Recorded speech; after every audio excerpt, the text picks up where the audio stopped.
क्या कामदेव ने अपने ही पिता को मोह दिया? शिव पुराण की एक ऐसी घटना जिसने सृष्टि के रचयिता ब्रह्मा को भी नहीं छोड़ा। आखिर कामदेव के वो 5 बाण कौन से थे जिसने स्वयं ब्रह्मा विकृत हो गए, और क्यों उनकी पुत्री संध्या को अपनी मर्यादा बचाने के लिए अग्नि में कूदना पड़ा?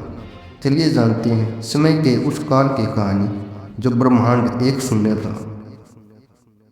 यह कहानी उस समय की है जब समय का भी अस्तित्व नहीं था, जब ब्रह्मांड एक शून्य था और उस शून्य में केवल एक ही ज्योतिपुंज था, सदाशिव। शिव पुराण के रुद्र संहिता के इस अंश में एक ऐसी घटना घटती है जिसने सृष्टि के नियमों को हमेशा के लिए बदल दिया। यह कहानी है उस रहस्यमय नारी की जिसने देवताओं को भी मोह लिया, और उस पुरुष की जिसके बाणों से स्वयं ब्रह्मा भी मोह बच सके। जब शून्य से साकार हुए महादेव, सृष्टि से पहले शिव निर्गुण थे, न उनका कोई रूप था न कोई साकार। फिर लीला रचने के लिए वे सगुण हुए। उनके एक ओर से विष्णु प्रकट हुए, दूसरी ओर से ब्रह्मा और हृदय से रुद्र। ब्रह्मा जी को काम मिला सृजन का। उन्होंने मरीचि, अत्रि और दक्ष जैसे तेजस्वी मानस पुत्रों को जन्म दिया। लेकिन असली रहस्य तो तब शुरू हुआ जब ब्रह्मा के मन से 2 ऐसी विभूतियां प्रकट हुई जिन्होंने पूरी सभा में खलबली मचा दी। संध्या, वह सुंदरी जिसे देख मुनि भी डगमगा गए। ब्रह्मा के हृदय से एक स्त्री प्रकट हुई, नाम था संज्ञा। उसका सौंदर्य ऐसा था कि जिसे शब्दों में नहीं बयान किया जा सकता। वह साक्षात शाम का रूप थी। उसकी बोली धनुष जैसी थी और आंखों में एक अजीब सा आकर्षण था। वह निरंतर एक मंत्र का जाप कर रही थी। आखिर संध्या कौन सा जाप कर रही थी और क्यों उसे देखते ही वहां उपस्थित परम ज्ञानी ऋषियों के मन में भी हलचल होने लगी। कामदेव फूलों के बाण वाला है दृश्य था।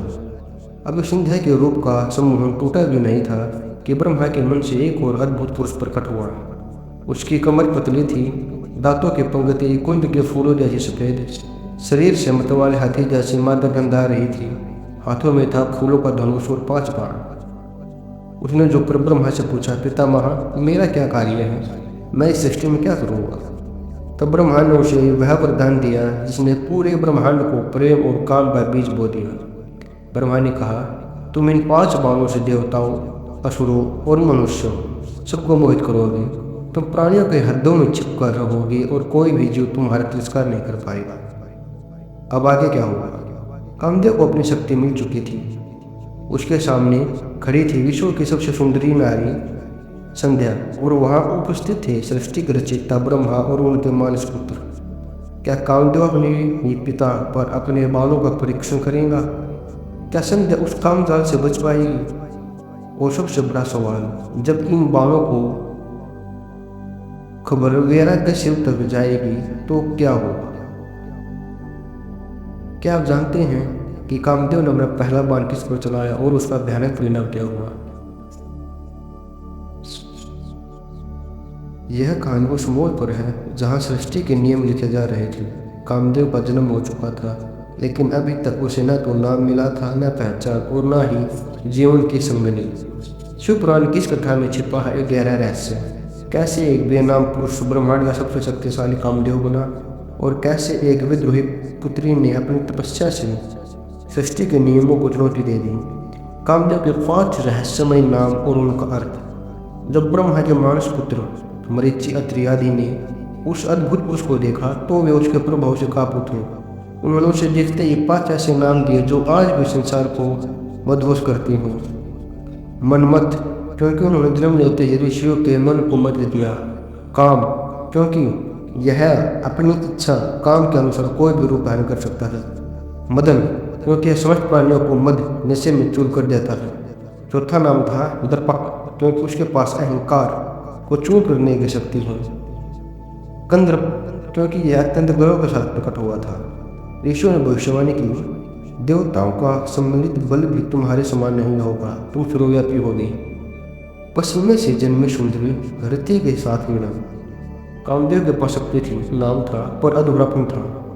जब प्रजापति दक्ष के शरीर से पसीने की एक दिव्य कन्या प्रकट हुई रति, उनका सौंदर्य ऐसा था कि मुनि भी मोहित हो जाए।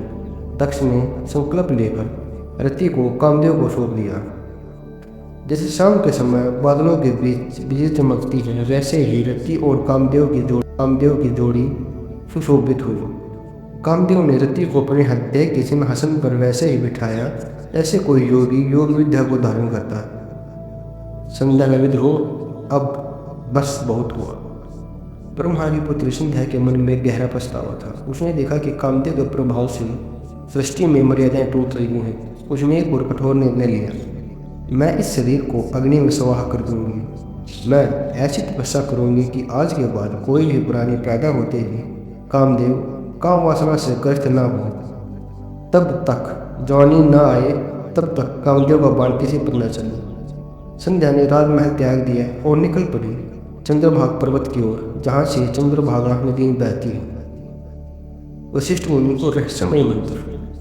सुनसान पर्वत पर जब संध्या तपस्या के लिए बैठी तो वहाँ से ऋषि वशिष्ठ गुजरे। उन्होंने देखा कि एक अत्यंत सुकोमल राजकुमारी सिंदूर के स्थान पर तपस्या कर रही है। तब संध्या ने अपनी व्यथा सुनाई तो वशिष्ठ जी समझ गए कि यह कोई साधारण स्त्री नहीं, साक्षात ब्रह्म की पुत्री है। उन्होंने उसे भगवान शिव की आराधना का वह गुप्त मंत्र दिया जो असंभव को संभव कर देता है। महामंत्र था ओम नमः शंकराय ओम। तपस्या के कठिन नियम, मौन रहकर स्नान और पूजन करना, छठे समय में केवल जल ग्रहण करना और फिर उपवास, मन में केवल महादेव का ध्यान।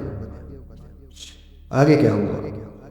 संध्या घोर तपस्या में लीन है। उसका संकल्प छोटा नहीं, वह सृष्टि की रचयिता के बनाए कामदेव के प्रभाव को सीमित करना चाहती है। क्या एक अबला कन्या की तपस्या महादेव को कैलाश से उतरने पर मजबूर कर देगी? क्या संध्या सचमुच अग्नि में जलकर भस्म हो जाएगी? और सबसे बड़ा रहस्य, यदि संध्या आगे चलकर अरुंधति कैसे बने, जिसकी पूजा आज भी हर हिंदू विवाह में की जाती है?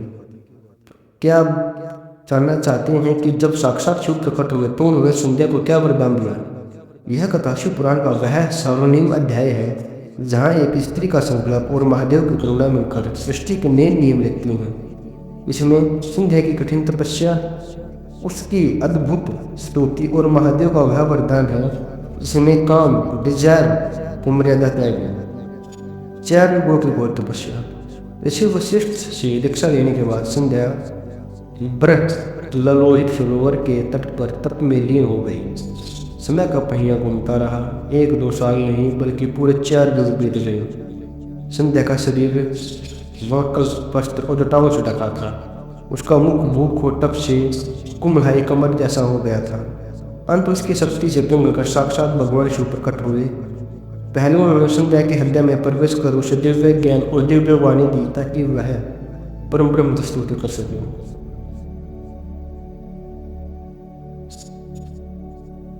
संध्या द्वारा शिव की अद्भुत स्तुति। दिव्य दृष्टि पाते ही संध्या ने महादेव के उस रूप के दर्शन किए जो योगियों के लिए भी दुर्लभ है। उन्होंने कहा, हे प्रभु, आप न सतुल न सूक्ष्म, आप निराकार होकर ही सगुण हैं। आप ही ब्रह्मा बनकर सृजन करते हैं, विष्णु बनकर पालन और रुद्र बनकर संहार। आपके चरणों से पृथ्वी और नाभि से अंतरिक्ष प्रकट हुआ है। मुझ जैसे साधारण स्त्री आपकी महिमा कैसे गा सकती है? महादेव का वरदान, काम की मर्यादा। संध्या की स्तुति से प्रसन्न होकर शिव ने कहा, वर मांगो। संध्या ने जो मांगा उसमें संसार का स्वरूप बदल दिया, मर्यादा का जन्म। हे नाथ, इस संसार में कोई भी प्राणी जन्म लेते ही कामुक न हो जाए। शिवोत्तर ऐसा ही होगा। अब से मनुष्य की 4 अवस्थाएं, शैशव, कुमार, यौवन और वृद्ध में से केवल तीसरी अवस्था में ही काम भाव जागृत होगा। पतिव्रत शक्ति। मेरे पति के अलावा जो भी पुरुष मुझे बुरी दृष्टि से देखे वह तत्काल नपुंसक हो जाए। शिव का उत्तर, तथास्तु, तुम त्रिलोकी में सबसे श्रेष्ठ सती के रूप में पूजी जाओगी। मेधातिथि का यज्ञ और शरीर का त्याग। अब प्रसन्न था संध्या की उस प्रतिज्ञा का जिसमें उसने अपना शरीर त्यागने की कसम खाई थी। महादेव ने उसे एक दिव्य मार्ग दिखाया। महादेव ने कहा, पास ही चंद्रभागा नदी के तट पर महर्षि मेधातिथि का 12 वर्षीय यज्ञ चल रहा है। तुम अदृश्य होकर उस यज्ञ की पवित्र अग्नि में अपने शरीर की आहुति दे दो। अग्नि में शरीर त्यागते समय तुम जिसका चिंतन करोगे अगले जन्म में वही तुम्हें पति रूप में मिलेगा। मेरी कृपा से तुम उसी अग्नि से मेधातिथि की पुत्री के रूप में पुनर्जन्म लोगे। संध्या ने महादेव को प्रणाम किया और मेधातिथि के यज्ञ की ओर चल दी। उसने अपने मन में उन ही ऋषि वशिष्ठ का चिंतन किया जिन्होंने उसे गुरु बनकर मार्ग दिखाया था। उसने पवित्र अग्नि में छलांग लगा दी। उसका पुराना शरीर अग्नि में भस्म हो गया, लेकिन वह मरी नहीं। वह अग्नि से एक स्वर्णिम कन्या के रूप में प्रकट हुई जिसका नाम था अरुंधति। क्या आप जानना चाहते हैं कि अग्नि से निकली अरुंधति का विवाह ऋषि वशिष्ठ से हुआ और आज भी उन्हें आकाश में सप्त ऋषि मंडल के साथ क्यों पूजा जाता है? यह कहानी सृष्टि के उस रहस्यमय मोड़ की है जहाँ एक ओर संध्या का बलिदान हो चुका है तो दूसरी ओर ब्रह्मा जी शिव को ग्रस्त बनाने की चिंता में डूबे थे। शिव पुराण की इस कथा में संध्या का रूपांतरण, अरुंधति का उदय और भगवान विष्णु का वह दिव्य ज्ञान शामिल है जिसने ब्रह्मा जी के मोह को दूर किया। संध्या की आहुति और 2 ऋतु में जन्म। महादेव की आज्ञा पाकर संध्या मेघातिथि के यज्ञ के कुंड के समीप पहुंची। उसने मन ही मन ऋषि वशिष्ठ को पति के रूप में स्वीकार किया और दक्षिण अग्नि में छलांग लगा दी। चमत्कार क्या हुआ? शिव की कृपा से संध्या का शरीर हवन की सामग्री बनकर भस्म हो गया और उसके सूर्य चारों ओर फैल गई। अग्नि ने उसके सूर्य शरीर को सूर्यमंडल में पहुंचाया। सूर्यदेव ने उसके शरीर को 2 भागों में बांट दिया, प्रातः संध्या, श्याम संध्या।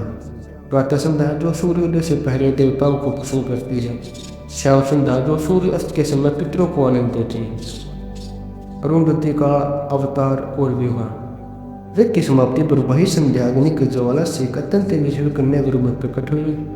महर्षि मेधातिथि ने उसे अपनी पुत्री मानकर गोद ले लिया और उसका नाम रखा अरुंधति। जब अरुंधति विवाह योग्य हुई तब स्वयं ब्रह्मा विष्णु और महेश ने मिलकर उसका विवाह ऋषि वशिष्ठ से करा दिया। यह वही अरुंधति है जो अपनी पवित्रता के कारण आज भी सप्तऋषि मंडल में वशिष्ठ के साथ अमर है। संध्या तो अरुंधति बन गई, लेकिन ब्रह्मा जी एक नई समस्या में फंस गए। वो चाहते थे कि महादेव शिव भी विवाह करे और उन्होंने कामदेव और वसंत को शिव को मोहित करने भेजा। कामदेव ने अपने बाण चलाए, अप्सराओं ने नृत्य किया, वसंत ने फूलों की वर्षा की, लेकिन योगीराज शिव का मन रत्ती भर भी नहीं डोला। कामदेव की हार से ब्रह्मा जी अत्यंत दुखी हुई। उनकी आंखों में जो आंसू गिरे उन्होंने मारगण काम के सहायक पैदा हुए, फिर भी शिव निर्विकार रहे। भगवान विष्णु का दिव्य उपदेश। जब ब्रह्मा जी पूरे तरह निराश हो गए तब भगवान विष्णु चतुर्भुज रूप में प्रकट हुए। ब्रह्मा जी के दुख को देखकर उन्होंने हंसते हुए वेद वाक्य कहे, ब्राह्मण आप क्यों चिंता करते हैं? शिव ही सबके कर्ता धर्ता और संहारक है। वो निर्गुण भी है और भगत के लिए सगुण भी। विष्णु जी ने किया समाधान। शक्ति की आराधना। शिव को केवल शिवा शक्ति ही मोहित कर सकती है। आप अध्या शक्ति का ध्यान करें। दक्ष से कहें कि वे भगवती उमा को अपनी पुत्री के रूप में पाने की तपस्या करें। जैसे उमा के 2 अंश लक्ष्मी विष्णु की पत्नी और सरस्वती ब्रह्मा की पत्नी बन चुकी हैं, वैसे ही उनका पूर्ण रूप शक्ति बनकर प्रकट होगा जो रुद्र की पत्नी बनेगी। अब आगे क्या हुआ? ब्रह्मा जी अब चिंता मुक्त थे। उन्हें समझ आ गया था कि महादेव को वश में करने का एकमात्र तरीका शक्ति के शरण में जाना है। क्या आप जानना चाहते हैं कि प्रजापति दक्ष ने आदि शक्ति को अपनी पुत्री के रूप में पाने के लिए कैसे घोर तपस्या की? और क्या सती के जन्म के बाद महादेव ने सचमुच अपना विराग का त्याग दिया? इसके लिए यही है अगला अध्याय। हर हर महादेव।